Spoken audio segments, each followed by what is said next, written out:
नमस्कार विद्यार्थी मित्रांनो, स्वागत आहे तुमचं आपल्या या यूट्यूब चॅनलवर।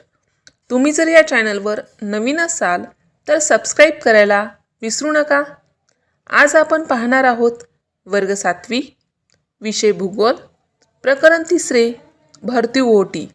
आज आपल्याला या प्रकरणाचा अभ्यास यामध्ये दिलेले उपप्रश्न म्हणजेच सांगा पाहू जरा विचार करा यावर आधारित प्रश्नांची उत्तरे तसेच संपूर्ण स्वाध्याय उपक्रम आणि गृहपाठ याच्या माध्यमातून अगदी सविस्तर व्यवस्थित काळजीपूर्वक आणि प्रत्येक प्रश्नाचा अभ्यास करून भरती ओहोटी हे प्रकरण समजून घ्यायचं आहे। चला तर मग सुरुवात करूया। पाठ्यपुस्तक पृष्ठ क्रमांक 9 त्यावर आधारित सांगा पाहू यावर आधारित यामध्ये प्रश्न दिला आहे। पहिले आहे पुढील छायाचित्रांचे निरीक्षण करा, प्रश्नांची उत्तरे सांगा व चर्चा करा। या ठिकाणी छायाचित्रे दिली आहेत। आकृती 3.1 अ आकृती 3.1 ब याचे व्यवस्थित निरीक्षण करा। त्यावर आधारित प्रश्नांची उत्तरे आपल्याला पुढील प्रमाणे लिहायची आहेत। पहिला प्रश्न आहे दिलेली दोन्ही छायाचित्रे एकाच ठिकाणची आहेत की वेगवेगळ्या ठिकाणची आहेत? उत्तर दोन्ही छायाचित्रे एकाच ठिकाणची आहेत। दुसरा प्रश्न आहे दोन्ही छायाचित्रांमधील पाण्याबद्दलचे तुमचे निरीक्षण नोंदवा। उत्तर आकृती अ या छायाचित्रामध्ये समुद्राचे पाणी किनाऱ्याच्या खूप जवळ आल्याचे दिसत आहे, तर आकृती ब या छायाचित्रामध्ये समुद्राचे पाणी किनाऱ्यापासून आतपर्यंत दूर गेल्याचे दिसत आहे। तिसरा प्रश्न आहे अशा प्रकारच्या नैसर्गिक घटनेला काय म्हणतात? उत्तर अशा प्रकारच्या नैसर्गिक घटनेला भरती ओहोटी असे म्हणतात। त्यानंतर पाठ्यपुस्तक पृष्ठ क्रमांक 11 वर जरा विचार करा यावर आधारित प्रश्न आहे पृथ्वीपासून दूर अवकाशात जाण्यासाठी मोठे अग्निबाण वापरावे लागतात, ते कोणत्या बलाच्या विरोधात कार्य करतात? उत्तर पृथ्वीपासून दूर अवकाशात जाण्यासाठी मोठे अग्निबाण वापरावे लागतात, ते गुरुत्वाकर्षण बलाच्या विरोधात कार्य करतात। अशा प्रकारे प्रकरणामध्ये दिलेल्या उपप्रश्नांचा आपण अभ्यास केला आहे। आता आपण स्वाध्यायाला सुरुवात करूया। स्वाध्यायामध्ये प्रश्न पहिला जोड्या लावून साखळी बनवा। या ठिकाणी अ गट, ब गट आणि क गट यामध्ये जोड्या लिहून दिल्या आहेत। या ठिकाणी मी पाठ्यपुस्तकामधील जोड्या तुम्हाला दाखवत आहे, त्याचे निरीक्षण करा, वाचून घ्या आणि जुळवाजुळव करून जी साखळी बनवली आहे त्या उत्तरासंबंधित जोड्या पुढील प्रमाणे आहेत। पहिली जोडी लाटा, वारा, भूकंप व ज्वालामुखीमुळे निर्माण होतात। दुसरी जोडी आहे केंद्रोत्सारी प्रेरणा। ब गटामध्ये पृथ्वीचे परिवलन आणि क गटामध्ये वस्तू बाहेरच्या दिशेने फेकली जाते। तिसरी जोडी आहे अ गटामध्ये गुरुत्वीय बल, ब गटामध्ये चंद्र, सूर्य व पृथ्वी आणि क गटामध्ये पृथ्वीच्या मध्याच्या दिशेने कार्य करते। चौथी जोडी आहे अ गटामध्ये उधाणाची भरती, ब गटामध्ये अमावस्या, क गटामध्ये सर्वात मोठी भरती त्या दिवशी असते आणि शेवटची जोडी आहे अ गटामध्ये भांगाची भरती, ब गटामध्ये अष्टमी आणि क गटामध्ये चंद्र व सूर्य यांच्या प्रेरणा वेगळ्या दिशेने कार्य करतात। अशा प्रकारे आपण जोड्यांची जुळवाजुळव करून साखळी बनवली आहे। अ गटातील जोड्या जशाच्या तशा लिहायच्या आहे आणि ब गटातील जोड्या आपल्याला जुळवाजुळव करून व्यवस्थित लिहायच्या आहेत, त्या आपण या ठिकाणी लिहिल्या आहेत। आता प्रश्न दुसरा भौगोलिक कारणे सांगा। त्यामध्ये पहिला प्रश्न आहे भरती ओहोटीवर सूर्यापेक्षा चंद्राचा जास्त परिणाम होतो, काय कारण आहे? उत्तर कारण सूर्यापेक्षा चंद्र पृथ्वीच्या अधिक जवळ आहे, त्यामुळे पृथ्वीवर चंद्राचे गुरुत्वाकर्षण बल सूर्याच्या गुरुत्वाकर्षण बलापेक्षा जास्त परिणाम करते, म्हणून भरती ओहोटीवर सूर्यापेक्षा चंद्राचा जास्त परिणाम होतो। दुसरा प्रश्न आहे काही ठिकाणी किनाऱ्याजवळील सखल प्रदेश खाजणाचा किंवा दलदलीचा बनतो, काय कारण आहे असं होण्याचं? तर उत्तर आहे सागर किनाऱ्याजवळील सखल प्रदेशात सागर जलाचा परिणाम होत असतो.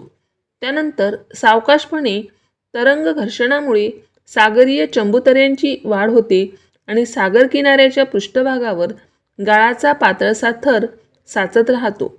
कालांतराने तरंग घर्षित मैदानाचा पूर्ण विकास झाल्यावर हे सागर किनारे लाटांनी वाहून आणलेल्या पदार्थांनी भरून निघतात.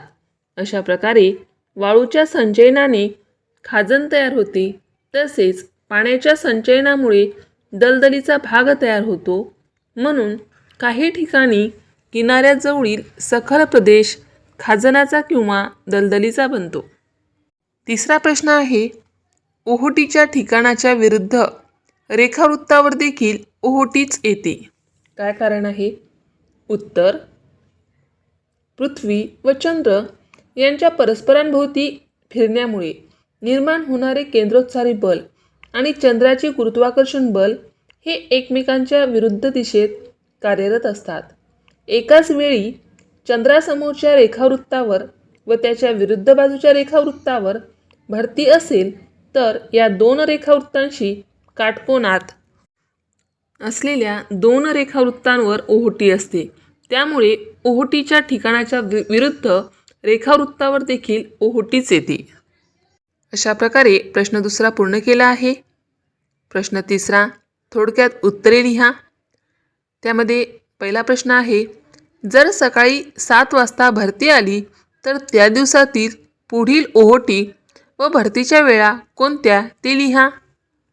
उत्तर, जर सकाळी 7 वाजता भरती आली तर त्या दिवसातील पुढील ओहोटीची वेळ ही दुपारी 1:12 व भरती रात्री 7:25 होईल. भरती ओहोटी ही सागर जलाची दररोज आणि नियमितपणे होणारी हालचाल आहे. सागरातील पाण्याच्या पातळीत ठराविक कालावधीने बदल होत असतो. दर 12 तास 25 मिनिटांनी भरती ओहोटीचे एक चक्र पूर्ण होते. दुसरा प्रश्न आहे, ज्यावेळी मुंबई 73° पूर्व रेखावृत्त येथे गुरुवारी दुपारी 1 वाजता भरती असेल त्यावेळी दुसऱ्या कोणत्या रेखावृत्तावर भरती असेल ते सकारण लिहा.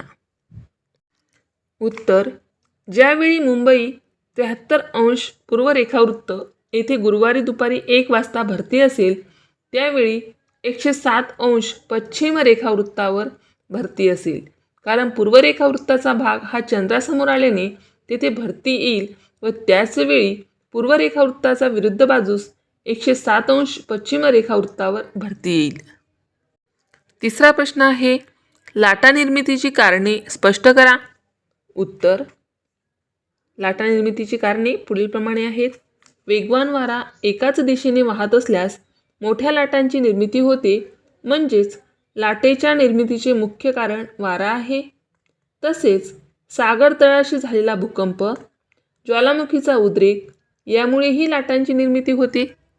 अशा प्रकारे प्रश्न तिसरा पूर्ण केला आहे. प्रश्न चौथा आहे, पुढील बाबींचा भरती ओहोटीशी कसा संबंध असेल ते लिहा. पहिले आहे पोहणे. पोहणेचा काय संबंध आहे भरती ओहोटीशी? तर उत्तर, समुद्रात पोहायचे असल्यास स्थानिक लोकांचा सल्ला ऐकणे महत्त्वाचे आहे. कारण पोहण्यावर भरती ओहोटीचा परिणाम होतो. ओहोटी असेल तर शक्यतो पाण्यात जाऊ नये, कारण ओहोटी आत खेचून घेते व भरती बाहेर फेकते. काही किनारा एकदम खोल होत जातात. काही किनाऱ्यावर ओहोटीचे पाणी ओसरण्याचा आणि भरतीचे पाणी भरण्याचा वेग जास्त असतो. काही ठिकाणी मध्येच खडक असतात, जे खूप धोकादायक ठरू शकतात. भरती ओहोटीच्या वेळेचा अंदाज नीट न आल्यास समुद्रात पोहण्यास गेलेल्या व्यक्तींना अपघात होऊ शकतो. दुसरा आहे जहाज चालविणे. याचा काय संबंध आहे? तर भरतीच्या पाण्याबरोबर मोठी जहाजे बंदरापर्यंत जाऊ शकतात, तसेच ती परत सागरात जाऊ शकतात. सागरी प्रवाह जहाज चालविण्याच्या दृष्टीने महत्त्वाचे आहेत. शक्यतो सागरी प्रवाहाला अनुसरून जहाज चालविले जाते, कारण भरती ओहोटीच्या वेळी समुद्राच्या लाटा वेगाने समोर येतात व परत जातात. त्यामुळे लाटांचा वेग वाढून जहाज ढकलले जाते व वेळेची बचत होते. तसेच इंधनाचीही बचत होऊन खर्च कमी होतो. तिसरा आहे मासेमारी. भरतीच्या पाण्याबरोबर मासे खाडीत येतात त्याचा फायदा मासेमारीसाठी होतो. भरतीच्या वेळी मासे पकडण्यासाठी फार दूर जावे लागत नाही, त्यामुळे मच्छीमारांचे श्रम व वेळ वाचतो. त्यानंतर आहे मीठ निर्मिती. उत्तर, मिठागरे हे समुद्राच्या किनाऱ्यावर मीठ तयार करण्यासाठी केलेले वाफे असतात. भरतीच्या वेळी समुद्राचे पाणी वाफ्यात येते. सूर्याच्या उष्णतेने पाण्याची वाफ होते व मीठ खाली राहते. अशा प्रकारे मीठ उत्पादनासारखे उद्योग समुद्र किनाऱ्यावर केले जातात. त्यानंतर आहे सागरी किनारी सहलीला जाणे. याचा भरती ओहोटीशी काय संबंध असेल? तर उत्तर, सागर किनारी सहलीला जाताना भरती ओहोटीच्या वेळांची पुरेशी काळजी घेतली पाहिजे, अन्यथा गंभीर दुर्घटना घडू शकतात. त्यासाठी आपल्याला भरती ओहोटीच्या वेळा माहीत असणे गरजेचे आहे. या वेळा माहीत करून घेण्यासाठी तुम्हाला त्या दिवसाची तिथी माहीत असणे आवश्यक आहे. तिथीच्या पाऊणपट केले की ती पूर्ण भरती असण्याची वेळ असते. भरती ओहोटीबरोबरच एखाद्या ठिकाणची सागरी किनाऱ्याची रचना, उतार, खडकाळ भाग, किनाऱ्याजवळील प्रवाह यांचा विचार करून व स्थानिकांशी चर्चा करून मगच समुद्रकिनारी सहलीला जावे. अशा प्रकारे प्रश्न 4 दिलेल्या बाबींचा भरती ओहोटीशी कसा संबंध आहे हे आपण सविस्तर लिहिलं आहे. आता आहे प्रश्न 5. भागांची भरती ओहोटी या आकृती 3.8चे निरीक्षण करा व खालील प्रश्नांची उत्तरे लिहा. पाठ्यपुस्तक पृष्ठ क्रमांक 12वर ही आकृती दिली आहे. त्या आकृतीचे व्यवस्थित निरीक्षण करायचं आहे, नावाचे वाचन करायचे आहे आणि विचारलेल्या प्रश्नांची उत्तरे लिहायची आहेत. पहिला प्रश्न आहे, आकृती कोणत्या तिथीची आहे? उत्तर, आकृती प्रत्येक महिन्याच्या शुक्ल व कृष्ण पक्षातील अष्टमी या तिथीची आहे. दुसरा प्रश्न, चंद्र, सूर्य व पृथ्वी यांची सापेक्ष स्थिती कशी आहे? उत्तर, चंद्र, सूर्य व पृथ्वी यांची सापेक्ष स्थिती काटकोनात आहे. आणि तिसरा प्रश्न, या स्थितीचा भरती ओहोटीवर नेमका काय परिणाम होईल? उत्तर, चंद्र आणि सूर्य यांच्या प्रेरणा पृथ्वीवर काटकोन दिशेत कार्य करतात. सूर्यामुळे ज्या ठिकाणी भरती निर्माण होते तेथील पाण्यावर काटकोनात असलेल्या चंद्राच्या गुरुत्वाकर्षण बलाचाही परिणाम दिसून येतो. त्यामुळे निर्माण झालेल्या भरतीच्या पाण्याची पातळी नेहमीपेक्षा कमी चढते व नेहमीच्या ओहोटीपेक्षा कमी उतरते. त्यामुळे भागांची भरती सरासरीपेक्षा लहान असेल तर ओहोटी सरासरी ओहोटीपेक्षा मोठी असेल. अशा प्रकारे आपण जी आकृती पाहिली आहे त्या आकृतीवर आधारित प्रश्नांची उत्तरेसुद्धा लिहिली आहेत. प्रश्न 6 फरक स्पष्ट करा. फरक स्पष्ट करण्यासाठी पहिला प्रश्न दिला आहे भरती ओहोटी. तर या प्रश्नाचे उत्तर व्यवस्थित वक्ता करून लिहायचं आहे. दोन्हीमध्ये फरक स्पष्ट करायचा आहे. तर पहिले भरती, यामध्ये पहिला मुद्दा आहे सागराच्या पाण्याच्या पातळीत वाढ होते त्यास भरती असे म्हणतात. ओहोटी यामध्ये पहिला मुद्दा सागराच्या पाण्याच्या पातळीत घट होते त्यास ओहोटी म्हणतात. भरती यामध्ये दुसरा मुद्दा आहे एकाच वेळी चंद्रासमोरच्या रेखावृत्तावर व त्याच्या विरुद्ध बाजूच्या रेखावृत्तावर भरती असते. ओहोटी यामध्ये दुसरा मुद्दा आहे एकाच वेळी 2 रेखावृत्तांशी काटकोनात असलेल्या 2 रेखावृत्तांवर ओहोटी असते. भरती यामध्ये तिसरा मुद्दा आहे भरतीच्या वेळी पाणी समोर ढकललेले जाते. आणि ओहोटी यामध्ये तिसरा मुद्दा आहे ओहोटीच्या वेळी पाणी मागे खेचले जाते. अशा प्रकारे पहिला फरक स्पष्ट करा आपण पूर्ण केला आहे. फरक स्पष्ट करण्यासाठी दुसरा प्रश्न दिला आहे लाट व सुनामी लाट. लाटाही म्हणू शकतो आपण. तर लाट यामध्ये पहिला मुद्दा आहे लाटेच्या निर्मितीचे मुख्य कारण वारा आहे. आणि सुनामी लाट यामध्ये सागर तळाशी होणारे भूकंप व ज्वालामुखींमुळे सुनामी लाटांची निर्मिती होते. लाटा यामध्ये दुसरा मुद्दा आहे लाटांमुळे समुद्रात घुसलेल्या भूभागांची झीज होते. तर उपसागरासारख्या सुरक्षित भागात वाळूचे संचयन होऊन पुळण निर्माण होते. सुनामी लाटा यामध्ये दुसरा मुद्दा आहे सुनामी लाटा विध्वंसक असल्यामुळे मोठ्या प्रमाणावर जीवित व वित्तहानी होते. लाटा यामध्ये तिसरा मुद्दा आहे, लाटा फारशा विनाशकारी नसतात. सुनामी लाटा यामध्ये तिसरा मुद्दा आहे, सुनामी लाटा विनाशकारी असतात. त्यानंतर प्रश्न 7वा, भरती ओहोटीचे चांगले व वाईट परिणाम कोणते ते लिहा. उत्तर, भरती ओहोटीचे चांगले परिणाम बघा. पहिले, भरतीच्या पाण्याबरोबर मासे खाडीत येतात, त्याचा फायदा मासेमारीसाठी होतो. भरती ओहोटीमुळे पाण्यातील कचऱ्याचा निचरा होतो व समुद्रकिनारा स्वच्छ राहतो.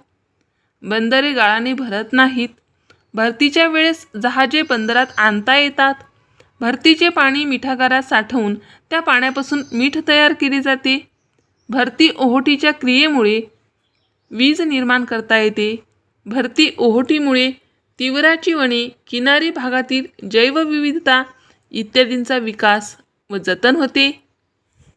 आणि भरती ओहोटीचा वाईट परिणाम आहे, भरती ओहोटीच्या वेळेचा अंदाज नीट न आल्यास समुद्रात पोहण्यास गेलेल्या व्यक्तींना अपघात होऊ शकतो. अशा प्रकारे आपण स्वाध्यायामध्ये दिलेल्या सर्व प्रश्नांचा अभ्यास केला आहे. आता आपण उपक्रमामध्ये दिलेल्या प्रश्नांचा अभ्यास करूया. उपक्रमामध्ये दिलेला पहिला प्रश्न आहे, सागरी किनारा असलेल्या भागास भेट द्या. किनाऱ्याकडे येणाऱ्या लाटांचे थोड्याच उंचीवरून निरीक्षण करा. येणाऱ्या लाटा त्यांची दिशा बदलतात का ते पहा आणि असा बदल कशामुळे होत असावा याचे उत्तर शिक्षकांच्या मदतीने शोधा. पहिले एक टीप आहे, तुम्ही सागरी किनाऱ्यावर हे सर्व पाहण्यासाठी जात असाल तर भरती ओहोटीचा अंदाज घ्या. खूप जवळ जाऊन याचे निरीक्षण करू नका, कारण आपल्या जीवाला धोका येऊ शकतो. आणि जाताना शिक्षकांसोबत किंवा आईवडिलांसोबतच जा. लाटा व किनारी प्रवाह हे झीज आणि भर यांचे महत्त्वाचे कारक आहेत. लाटारोधक तसेच बंदरातील व किनारी भागातील बांधकामे यांच्या दृष्टीनेही ते महत्त्वाचे ठरतात, कारण त्यांच्यामुळे किनाऱ्याचे स्वरूप एकसारखे बदलत राहते व त्यामुळे अनेक भूमी, रूपे, संरचना, तरंग, चिन्हे, रोधक भीती निर्माण होतात. या बाबतीत वाऱ्याने व भरती ओहोटीने निर्माण होणाऱ्या लाटा महत्त्वाच्या आहेत. सुनामी लाटा कधीतरी निर्माण होत असल्याने त्यांच्या किनाऱ्याच्या जडणघडणीतील वाटा महत्त्वाचा असतो, पण त्यांच्यामुळे किनारी भाग पाण्याखाली जाऊन मोठी हानी होते. किनाऱ्याशी समांतर होत जाणाऱ्या लाटांनी प्रवाह निर्माण होतात व त्यांच्याद्वारेही झीज आणि भर होते. जेथे लाटा फुटतात ते तळावर मोठी खळबळ होऊन फेनील तरंगाबरोबर वाळू, खडे, दगडगोटे इत्यादी पदार्थ किनाऱ्याकडे नेले जातात. हे पदार्थ स्वतः झिजतात व किनाऱ्याचीही त्यांच्यामुळे झीज व भर होते. वेगवान वारा एकाच दिशेने वाहत असल्यास मोठ्या लाटांची निर्मिती होते, म्हणजेच लाटेच्या निर्मितीचे मुख्य कारण वारा आहे. तसेच सागर तळाशी असलेला किंवा सागर तळाशी झालेला भूकंप, ज्वालामुखीचा उद्रेक यामुळे लाटांची निर्मिती होते. वारा जर एकाच दिशेने वाहत असेल तर लाटा दिशा बदलणार नाहीत, परंतु वारा जर वेगवेगळ्या दिशेने फिरत असेल किंवा त्यामुळे लाटा दिशा बदलू शकतात. वाऱ्याच्या प्रभावाने लाटांची संख्या व आकारमान वाढते आणि समुद्रपृष्ठाला अतिशय अनियमित स्वरूप येते, तेव्हा त्याला तरंगाकुल समुद्र म्हणतात. अशा प्रकारे आपण उपक्रमामध्ये दिलेल्या पहिल्या प्रश्नाचा अभ्यास केला आहे. उपक्रमामध्ये दिलेला दुसरा प्रश्न आहे, सागरी लाटांपासून वीज निर्मिती कशी केली जाते याची आंतरजालाद्वारे माहिती मिळवा. अशा प्रकारे वीज निर्मिती कोणकोणत्या ठिकाणी होते ते शोधा. उत्तर, महासागराच्या लाटा वेव्ह पॉवर उपकरणांचा वापर करून यांत्रिक महासागर लहरी ऊर्जेचे विजेमध्ये रूपांतर करून ऊर्जा निर्माण करू शकतात. सर्व सिस्टीम व्यावसायिकदृष्ट्या व्यवहार्य नसतात. याचा अर्थ मशीन किंवा प्लांट स्थापित करण्यासाठी आणि त्यांची देखभाल करण्यासाठी त्यांच्याकडून मिळणाऱ्या कमाईपेक्षा जास्त खर्च येतो. म्हणूनच नवीन व्यवहार्य पद्धती विकसित करण्यासाठी अधिक संशोधन आवश्यक आहे आणि चालू आहे. विविध तंत्रज्ञान कसे कार्य करतात ते खालील प्रमाणे स्पष्ट करता येते. समुद्राच्या लाटांपासून वीज निर्माण करणारे पहिले तंत्रज्ञान म्हणजे पॉइंट शोषक. त्यामध्ये पाण्याच्या पृष्ठभागावर तरंगणारा एक बोय आणि पाण्याखाली एक भाग असतो, ज्यामध्ये बोयमधून वरखाली होणारी हालचाल विजेमध्ये रूपांतरित होते. हे कसे कार्य करते ते आपल्याला प्रत्यक्ष पाहावं लागते. पॉवर बॉयचे उदाहरण आहे, प्रत्येक पॉइंट शोषकाप्रमाणे ते जवळ येणाऱ्या जहाजांना चेतावणी देऊ शकते, जेणेकरून ते सिस्टममध्ये आदळणार नाहीत. समुद्राच्या लाटांपासून वीज निर्माण करण्याचे दुसरे तंत्रज्ञान म्हणजे ओव्हरटॉपिंग वेव्ह पॉवर उपकरणे किंवा टर्मिनेटर उपकरणे. ही उपकरणे समुद्राचे पाणी जलाशयात पकडतात, जे टर्बाईनमधून तरंगते आणि विजेमध्ये रूपांतरित होते. याचा फायदा म्हणजे ही उपकरण मोठ्या लहरींनाही सामोरे जाऊ शकते. जोरदार लाटांचा शोध घेऊन त्या ठिकाणी विद्युत जनित्रे बसविल्यास किफायतशीररित्या वीज निर्माण होऊ शकते. भारतीय तंत्रज्ञानावर आधारित काही प्रायोगिक जनित्रे केरळ राज्याच्या अरबी समुद्रकिनाऱ्यावर तिरुअनंतपुरमजवळ विझिचम येथे कार्यान्वित आहेत. अशा प्रकारे आपण उपक्रमामध्ये दिलेल्या प्रश्नांचा अभ्यास केला आहे. आता वेळ आहे आजच्या गृहपाठाची. तर आजचा गृहपाठातील प्रश्न आहे, एका वाक्यात उत्तर लिहा. त्यामध्ये पहिला प्रश्न आहे, भरती ओहोटीचे 2 प्रकार सांगा. आणि दुसरा प्रश्न आहे, लाटा कशाला म्हणतात. या प्रश्नाचे उत्तर एका वाक्यात आठवणीने कमेंट बॉक्समध्ये लिहून पाठवा. अशा प्रकारे आपण वर्ग 7वी विषय भूगोल प्रकरण 3 भरती ओहोटी या प्रकरणाचा अभ्यास, प्रकरणामध्ये दिलेले उपप्रश्न, स्वाध्याय, उपक्रम, गृहपाठ याच्या माध्यमातून अगदी सविस्तर, व्यवस्थित, काळजीपूर्वक आणि प्रत्येक प्रश्नाचा अभ्यास केला आहे. अशाच प्रकारचे व्हिडिओ पाहण्यासाठी तसेच परीक्षेसंबंधित व्हिडिओ पाहण्यासाठी आपल्या या चॅनलला सबस्क्राईब करा.